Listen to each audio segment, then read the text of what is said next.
Antonio, where they will be evaluated at Brooke Army Medical Center.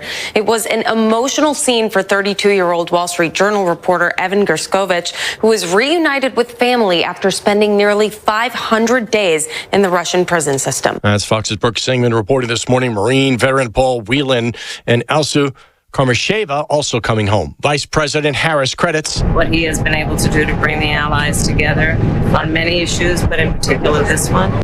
her boss, the president, the VP, and President Biden, both at Joint Base Andrews to greet the Americans coming home. America's listening to Fox News.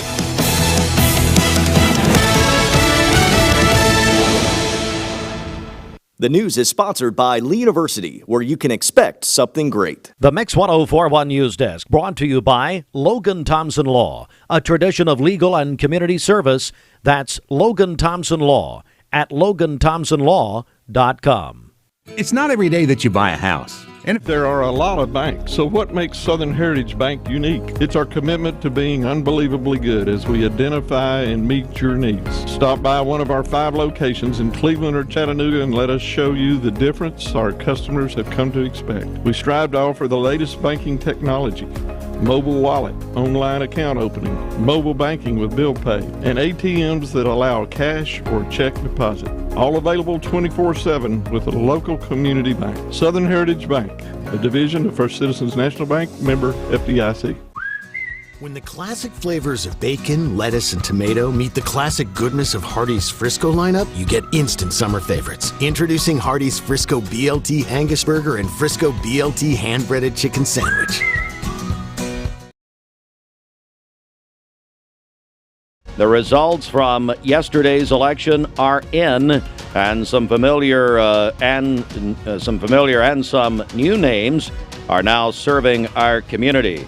Incumbent State Representative Kevin Raper won the Republican primary in the State House District 24 race, defeating challenger Troy Weathers. Raper will now move on to the general election. Raper with 58% of the vote at 2,440. Weathers at 42% of the vote at 1,796. So Kevin Raper will move on to the general election in November, where he will face Democratic challenger Andrea Chase, who ran unopposed in the Democratic primary. Dwayne Goff won a seat on the Cleveland City Council in District 5, a seat held by Dale Hughes since 2012. Hughes announced his retirement earlier this year. Goff came out ahead of Mark Gravel and also Daniel Jones. And again, Dwayne Goff heading to the, by the way, let me go back here, getting some numbers from Local 3. Dwayne Goff with 506 votes. 49% of the vote. Mark Gravel, 423, 41%. Daniel F. Jones, 97 votes. That's 9%. So, again, it was Dwayne Goff winning that District 5 seat. Dan Moore won the Cleveland City Council at-large seat, currently held by Vice Mayor Avery Johnson, who's retiring. Moore defeated his challenger, Warbret Lowry. Dan Moore had 2,389 votes, the at-large seat. Lowry with Warbret Lowry, 705, 77% to 23%, the at-large seat. Charleston City Commission races. Faye Calloway, unopposed, will serve the unexpired 2-year term on the commission, vacated by the passing of Frankie McCartney. 5 other candidates on the ballot for those 2 open seats. David Lattimore and current Charleston Mayor Donna McDermott will fill the remaining seats on the commission. There were several unopposed candidates also elected last night. Goes on to the November election. District 22 incumbent State Representative Dan Howe was unopposed in the Republican primary. He goes to the November election. He'll face Democrat Anna Grabowski, who defeated Stan Herter in the Democratic primary.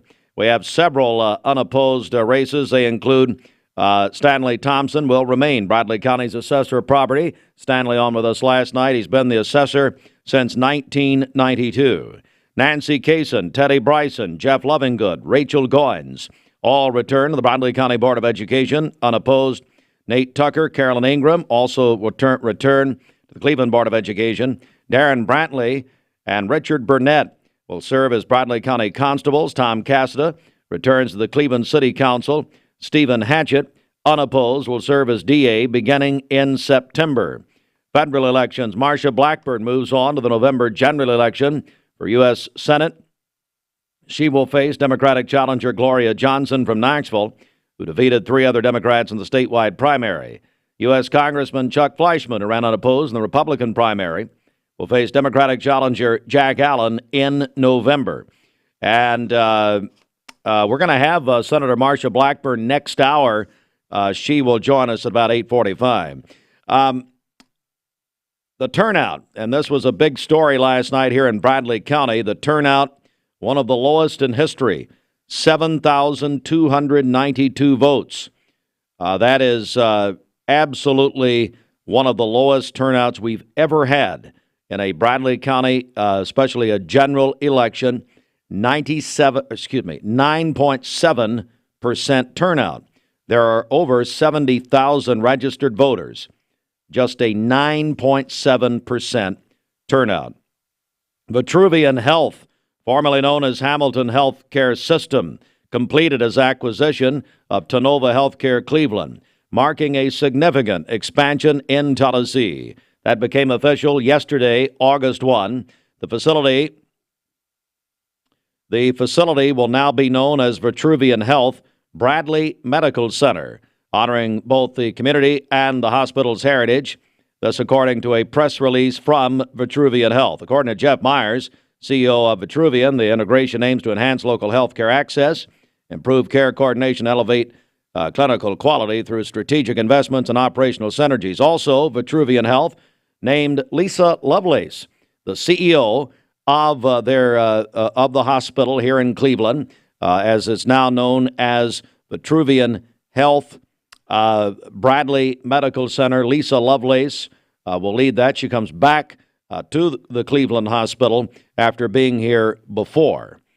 All right, that is the news at 7:08. Good morning to all of you. Hey, we do have a full election update. Hey, Fruit Loops, good job last night. You directed our coverage. What'd you make of everything? Yeah, I thought it was a great night. We were happy to be here, and can you hear me? Yeah, I can hear you. Go ahead. Oh, yeah. We thought it was a great night. I hate that there was low voter turnout, but that's kind of the way it happens sometimes. Sometimes it does. And I believe our website also has results on it. Is that right?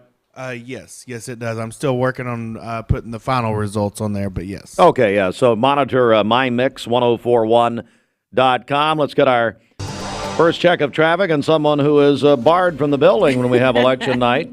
And I'm happy about that. She called Dewey over. I don't even remember now. It's too early. I've not slept, so who cares? But anyway, whatever. Bridget, let's go over to you. Okay, this Don Ledford Cleveland Mixed Highway Patrol Report is brought to you by Don Ledford in Cleveland. They are your exclusive home of Chevrolet, Buick, and GMC, located on North Lee Highway, and anytime at donledford.com. We have one accident to tell you about this morning. It's on Chippewa Avenue at 18th Street.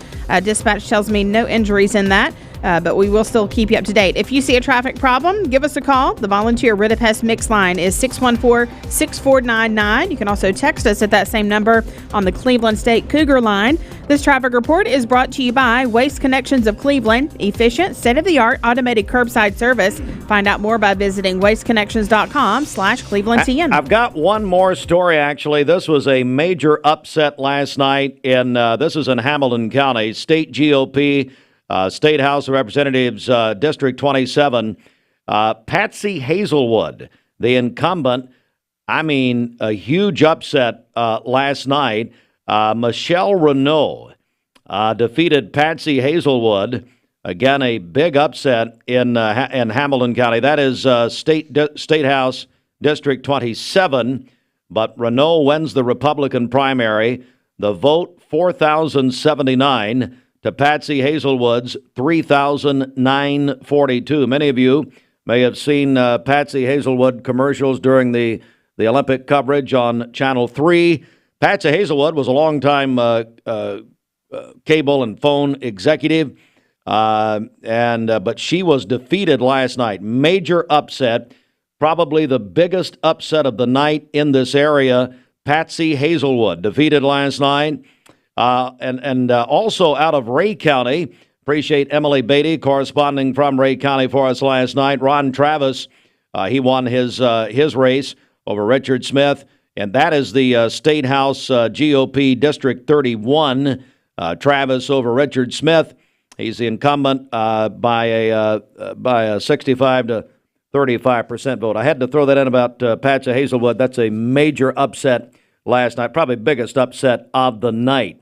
All right, 12 after 7. It's time for the Hardee's Wake Up.